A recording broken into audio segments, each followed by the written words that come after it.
തിരുവനന്തപുരത്ത് റേഷൻ അരി കടത്തിയ കേസിൽ ഒരാൾ അറസ്റ്റിൽ. പേരൂർക്കട സ്വദേശി ധർമ്മേന്ദ്രനാണ് പിടിയിലായത്. വെഞ്ഞാറമൂട് സപ്ലൈകോ ഗോഡൌണിലെ ജീവനക്കാരനാണ് ധർമ്മേന്ദ്ര.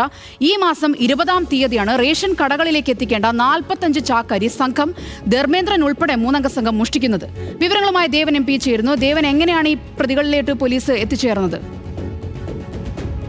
സോന, ഈ മാസം 20-ാം തീയതിയാണ് ഇത്തരത്തിലൊരു സംഭവം നടക്കുന്നത്. വിവിധ റേഷൻ കടകളിലേക്ക് എത്തിക്കേണ്ട 45 ചാക്ക് അരിയാണ് ഈ മൂവർ സംഘം തട്ടിയെടുത്തത്. അതിൽ വെഞ്ഞാറമൂട് സപ്ലൈകോ ജീവനക്കാരനായിട്ടുള്ള ധർമ്മേന്ദ്രൻ, പേരൂർക്കട സ്വദേശിയാണ് ഇദ്ദേഹം. ഒപ്പം തന്നെ അവിടുത്തെ മറ്റൊരു ജീവനക്കാരനായ അൻഷാദ്, ഒപ്പം തന്നെ ഈ സ്ഥാപനത്തിലെ ഡ്രൈവർ, ഈ 3 പേർ ചേർന്നുകൊണ്ടാണ് ഇത്തരത്തിൽ ഈ വാഹനത്തിൽ വന്ന റേഷൻ അരി അനധികൃതമായി കടത്തിയത്. ഇത് വിവിധ റേഷൻ കടകളിലേക്ക് എത്തിക്കേണ്ട അരിയായിരുന്നു. ഇത് നാട്ടുകാരാണ് ഈ വിവരം ആദ്യം കണ്ടെത്തുന്നതും പിന്നീട് പോലീസിൽ അറിയിക്കുന്നതും. ഇവർ ഈ കടത്തിക്കൊണ്ടുപോയ വാഹനത്തിൽ GPS അടക്കമുള്ള സംവിധാനങ്ങൾ ഒരുക്കണമെന്നാണ് സപ്ലൈസ് വകുപ്പിന്റെ നിർദ്ദേശം. എന്നാൽ ഈ വാഹനത്തിൽ GPS അടക്കമുള്ള സംവിധാനങ്ങൾ ഉണ്ടായിരുന്നില്ല. അങ്ങനെ മുൻകൂട്ടി കരുതിക്കൊണ്ട് തന്നെയാണ് ഇത്തരത്തിൽ അരി അനധികൃതമായി കടത്തിയതെന്നാണ് ഇപ്പോൾ പോലീസ് കണ്ടെത്തിയിരിക്കുന്നത്. ഇതുമായി ബന്ധപ്പെട്ടാണ് ഇപ്പോൾ പേരൂർക്കട സ്വദേശിയായിട്ടുള്ള ധർമ്മേന്ദ്രന്റെ അറസ്റ്റ് ഇപ്പോൾ രേഖപ്പെടുത്തിയിരിക്കുന്നത്. ഇദ്ദേഹം വെഞ്ഞാറമൂട് സപ്ലൈകോയിലെ ജീവനക്കാരൻ കൂടിയാണ്. ഇനി ഇതുമായി ബന്ധപ്പെട്ട് 2 പേരുടെ കൂടി അറസ്റ്റ് രേഖപ്പെടുത്താനുണ്ട്. അത് ഈ വെഞ്ഞാറമൂട് സപ്ലൈകോയിലെ ജീവനക്കാരനായിട്ടുള്ള അൻഷാദ്, ഒപ്പം തന്നെ ഈ സ്ഥാപനത്തിൽ തന്നെ